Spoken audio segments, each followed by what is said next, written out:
Sea 36. Bienvenidos al Seminario Reina Valera.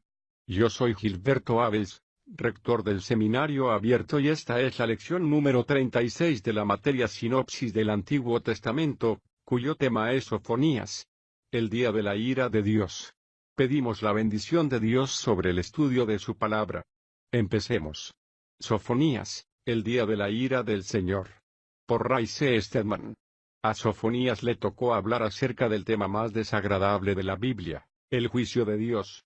Como es natural, no es el único lugar donde aparece el tema, pero es el trato más concentrado que se da al juicio de Dios, ya que todo el libro se dedica a este tema. Son muchas las personas a las que les gustaría hacer desaparecer por completo de la Biblia todo el tema del juicio de Dios. Hay aquellos que nos dicen que el Dios del Nuevo Testamento, el Padre de nuestro Señor Jesucristo, es la clase de Dios que nunca juzgaría porque tiene un corazón tierno. Su amor es una manifestación de su gracia y su paciencia es tan infinita que no habrá nunca un momento en que Dios actúe con venganza. Es asombroso, sin embargo, que en el Nuevo Testamento el Señor Jesús hablase con bastante frecuencia acerca del juicio de Dios. En el 4º capítulo de Lucas, el Señor regresó a su ciudad natal, después de haber estado predicando durante muchos meses en Judea. Había realizado muchos milagros y la fama acerca de sus milagros le había precedido, por lo que todos sus parientes en Nazaret estaban ansiosos por verle.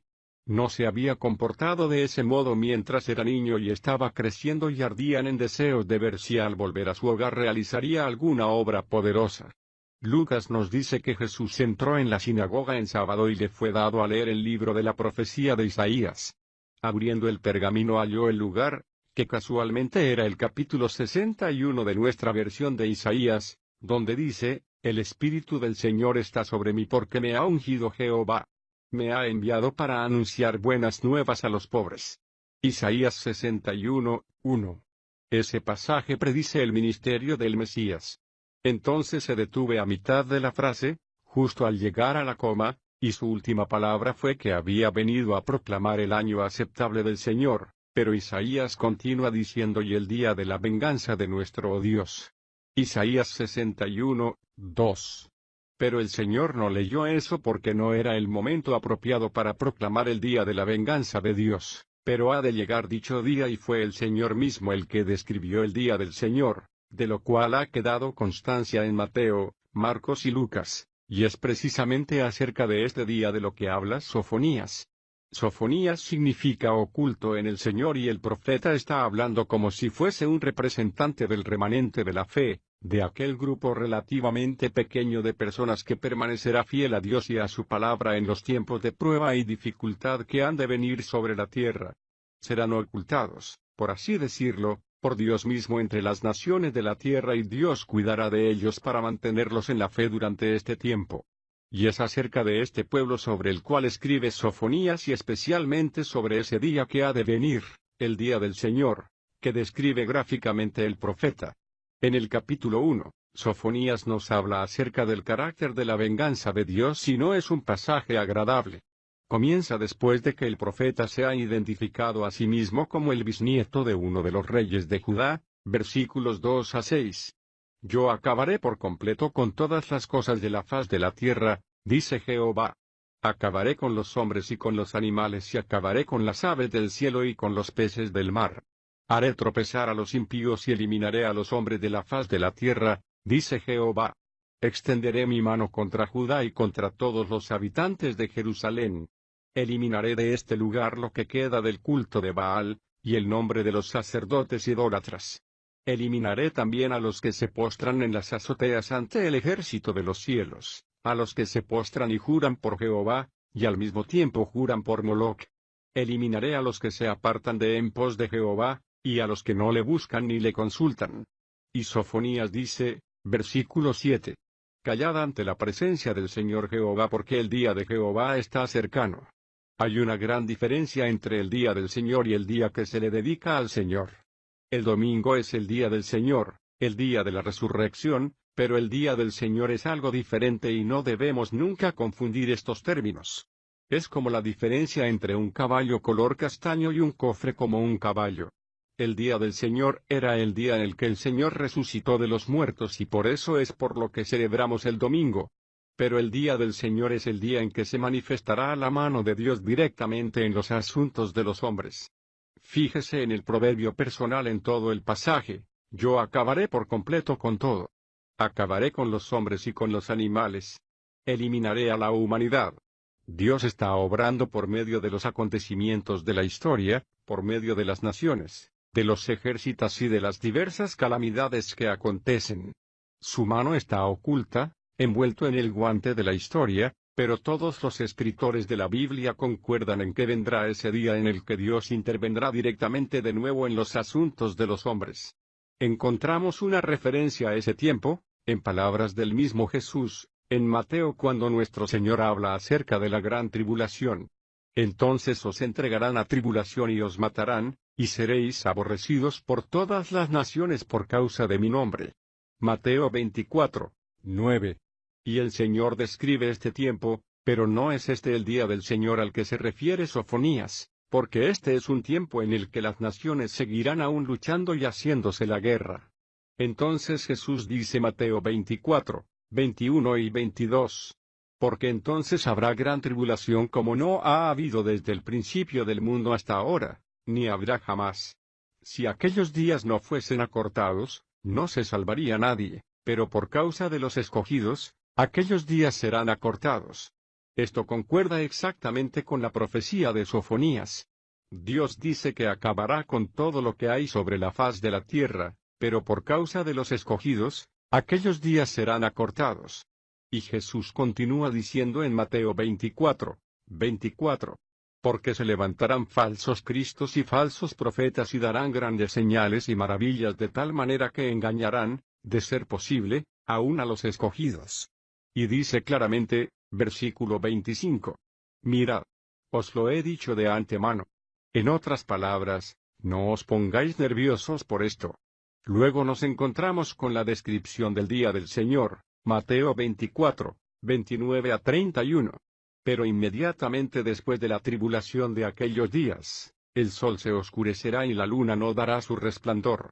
Las estrellas caerán del cielo y los poderes de los cielos serán sacudidos. Entonces se manifestará la señal del Hijo del Hombre en el cielo, y en ese tiempo harán duelo todas las tribus de la tierra, y verán al Hijo del Hombre viniendo sobre las nubes del cielo con poder y gran gloria. Él enviará a sus ángeles con un gran sonar de trompeta, y ellos reunirán a los escogidos de él de los cuatro vientos, desde un extremo del cielo hasta el otro. El apóstol Pablo habla de una manera un tanto parecida y usa el mismo término el día del Señor.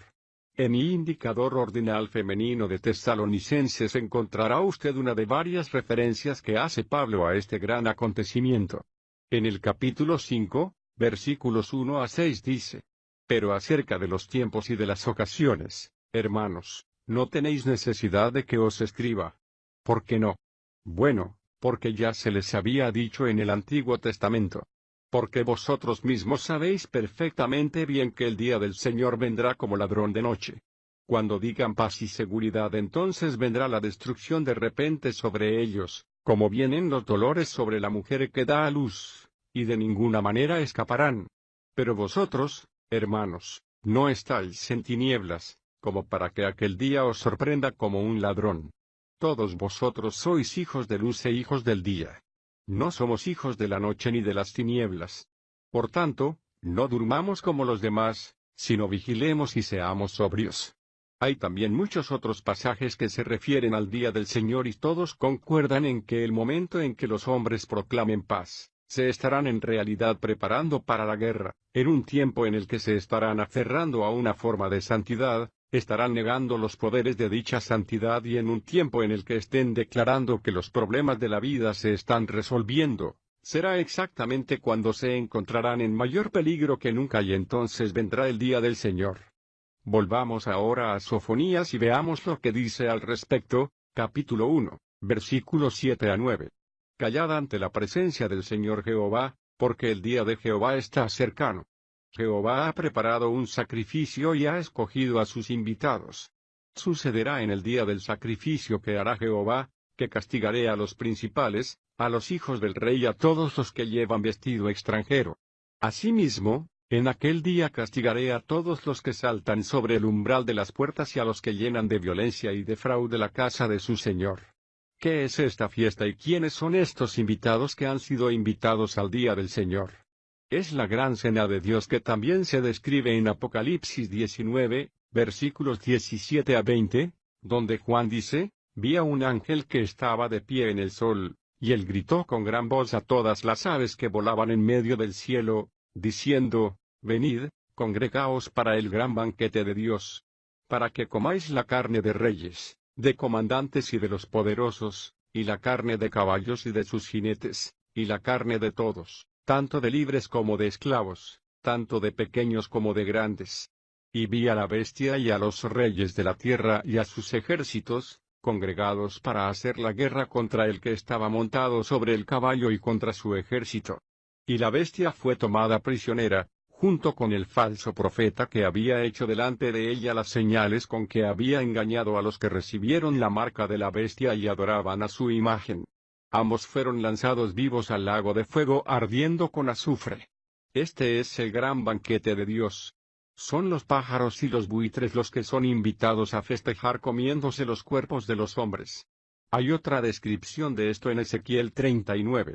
Los invitados son los gallinazos, los buitres, y las águilas que son llamadas a alimentarse de los muertos, los millones que perecerán en ese día espantoso cuando Dios intervendrá de nuevo directamente en los asuntos de los hombres.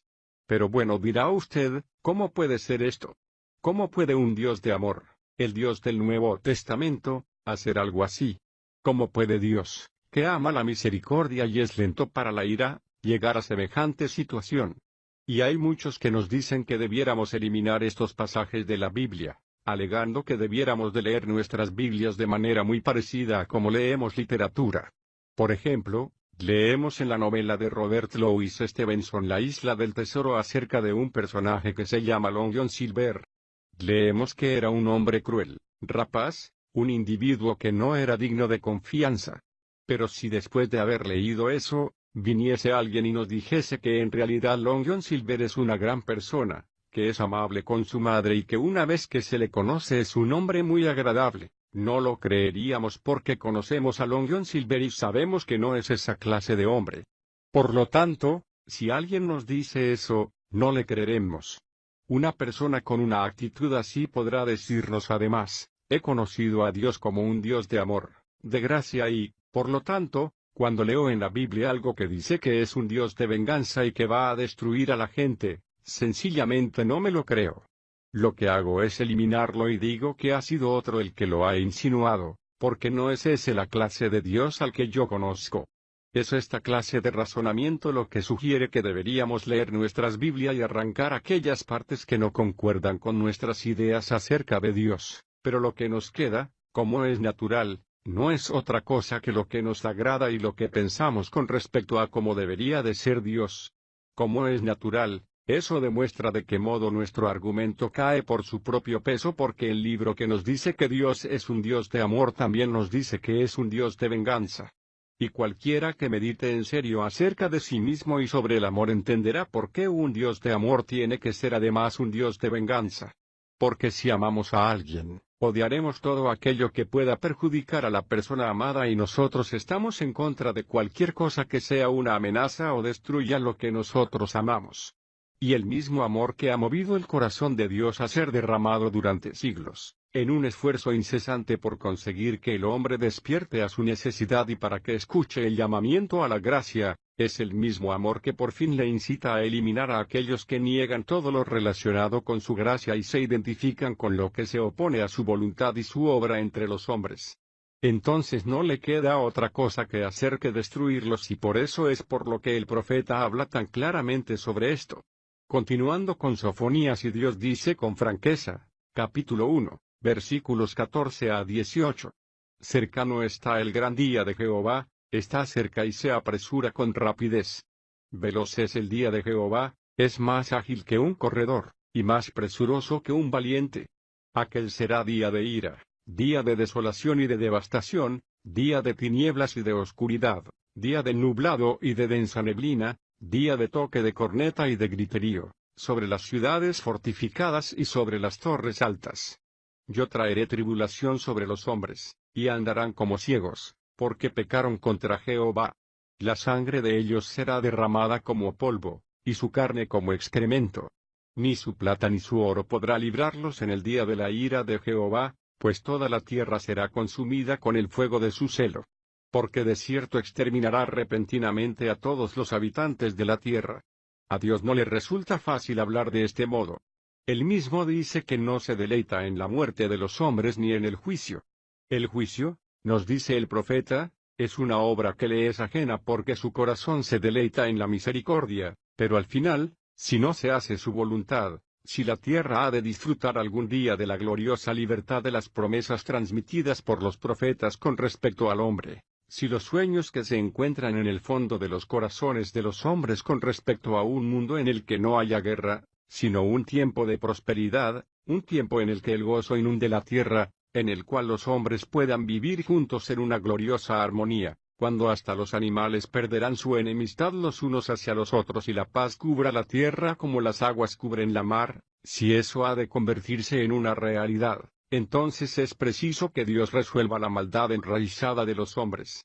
Por eso es por lo que es absolutamente segura la venida del día de la venganza de nuestro Dios. Los profetas advierten acerca de ello y la palabra habla con toda claridad. También en todo el Nuevo Testamento nos dice que cuando la gracia de Dios quede a un lado, nos esperará su juicio. El capítulo 2 expone el plan de la venganza de Dios, mencionando a ciertas naciones, versículos 8 y 9. He oído las afrentas de Moab y los insultos de los hijos de Amón. Moab será como Sodoma y los hijos de Amón como Gomorra. Se menciona a los etíopes en el versículo 12 y a los asirios en el 13. Lo interesante es que a pesar de que estas naciones se han perdido envueltas por el polvo de la historia, la promesa de este día del Señor sigue siendo algo futuro. ¿Cómo puede ser esto? ¿Por qué se menciona aquí a estas naciones cuando llevan ya tantísimo tiempo enterradas en la antigüedad? ¿Cómo pueden ser destruidas en un día venidero? Como es lógico, la respuesta es que las naciones se mencionan de modo simbólico a lo largo de las Escrituras además de literalmente porque fueron literalmente destruidas en el curso de la historia, pero se usan de modo simbólico con referencia a su total y definitivo significado en relación con el día del Señor. Moab, por ejemplo, es siempre una imagen de la carnalidad del hombre, de su dependencia de sus propios recursos y los amonitas son una imagen de lo mismo. Etiopía es una imagen de la obstinación y la intransigencia del hombre. Las Escrituras preguntan, ¿puede el etíope cambiar su color? Y Asiria representa al hombre en su arrogancia y su orgullo. Dios dice que está en contra de todas estas cosas y al actuar por fin juzgando la raza humana, estas cosas tienen que ser eliminadas. En el capítulo 3 vemos lo extenso de la ira de Dios, versículos 1 a 2. Ay de la ciudad rebelde, manchada y opresora. No escucha la voz, ni recibe la corrección. No confía en Jehová, ni se acerca a su Dios. Esto es algo que se podría decir de casi todas las ciudades de la tierra. Al seguir con la lectura verá que este es un tema a escala mundial, versículo 8. Por tanto, dice Jehová, esperad el día en que me levante para ser testigo. Porque tengo determinado reunir las naciones y juntar los reinos para derramar sobre ellos mi enojo, todo el furor de mi ira. Porque toda la tierra será consumida por el fuego de mi celo. ¿Para qué? ¿Qué es lo que pretende Dios? ¿Está sencillamente interesado en ajustar las cuentas, en vengarse por fin de la obstinación y voluntariedad de los hombres? Va a visitar la tierra con este terrible huracán de destrucción con el fin de convertirla en una ruina humeante, desierta, desolada y sin habitantes? No, porque eso sería lo que conseguirían los hombres si hubiese otra guerra mundial. Dejaríamos la tierra despoblada, pero Dios no la dejará nunca así. Una vez que haya leído usted la descripción de toda la oscuridad, la lobreguez y la matanza, después de la ruina y la destrucción, ¿cuál es la próxima palabra? Versículo 14, canta, oh hija de Sión, da voces de júbilo, oh Israel. Gózate y regocíjate de todo corazón, oh hija de Jerusalén. ¿Por qué? Pues porque ese será el nuevo orden que se establecerá. Por eso es por lo que Dios se está ocupando de los hombres, para que pueda traer canción en lugar de tristeza, servicio en lugar de egoísmo, seguridad en lugar de esclavitud. Esta será la consecuencia del juicio de Dios, y se nos dice que el Señor Dios se encuentra en medio de su pueblo, no para juzgarlo, como lo hace en el capítulo 3, versículo 5, Jehová es justo en medio de ella, él no hará maldad. Pero aquí dice en el versículo 17, Jehová tu Dios está en medio de ti, es poderoso, él salvará. Con alegría se regocijará por causa de ti. Te renovará en su amor, por causa de ti se regocijará con cánticos. Además el Señor dice, versículos 18 a 20, yo quitaré de ti el pesar de la festividad. Convertiré en oprobio a tus opresores. Pero salvaré a la que cojea y recogeré a la descarriada. En aquel tiempo os traeré, en aquel tiempo os reuniré. Yo os haré objeto de renombre y de alabanza entre todos los pueblos de la tierra, cuando os restauraré de la cautividad. ¡Qué maravillosa imagen! Esto tiene que ver, como es natural, con el remanente de Israel, pero es una imagen del amor y el cuidado de Dios durante cualquier época de desesperación y oscuridad. Estoy personalmente convencido de que esto es algo de lo que la Iglesia no es consciente. La Iglesia será llevada antes de que ocurran estos acontecimientos, pero en el tiempo que viene a continuación, Dios vuelve a llamar al remanente de Israel a sí mismo y por fin los redimidos prorrumpirán en un cántico. El cántico acerca del que leemos aquí lo dirige el Señor mismo en una maravillosa y gloriosa melodía de gozo. Esto me recuerda el precioso pasaje del Cantar de los Cantares, ya ha pasado el invierno, la estación de la lluvia se ha ido. Han brotado las flores en la tierra. El tiempo de la canción ha llegado. Eso es lo que ha de seguir al juicio, pero nadie, aparte de los redimidos, puede unirse a ese cántico. Elizabeth Browning, en su poema, El Sefarín, describe a los ángeles contemplando la obra del Hijo de Dios en la tierra y por fin, viendo con asombro estupefacto la encarnación y finalmente la cruz, uno de los ángeles contempla este ejército de almas redimidas y le dice a otro, de aquí en adelante los cautivos comprados por la sangre elevarán su apasionado cántico de sangre. Y el otro contesta, y extendemos nuestras santas manos vacías hacia el trono y clamamos, no tenemos música, porque sólo los redimidos pueden cantar de este modo. Después de las tinieblas, de la matanza, de la terrible destrucción llega el momento de cantar. Eso es lo que Dios desea para las vidas de todos ustedes y eso es posible ahora mismo a nivel del espíritu, cuando Dios da un golpe mortal a la carne en nosotros y nos hace pasar por esta dolorosa experiencia de tener que decir que no y renunciar a nuestro ego y a nuestra propia vida. Entonces es cuando llega el momento del cántico, el tiempo que desea Dios para nosotros, y el motivo por el que permite que pasemos por el sufrimiento y la oscuridad. Lo que ve usted como algo que es cierto en la vida individual es también algo que se aplica a todo el ámbito de la historia al hacer Dios que la historia vaya llegando a su fin. De eso es de lo que nos habla Sofonías.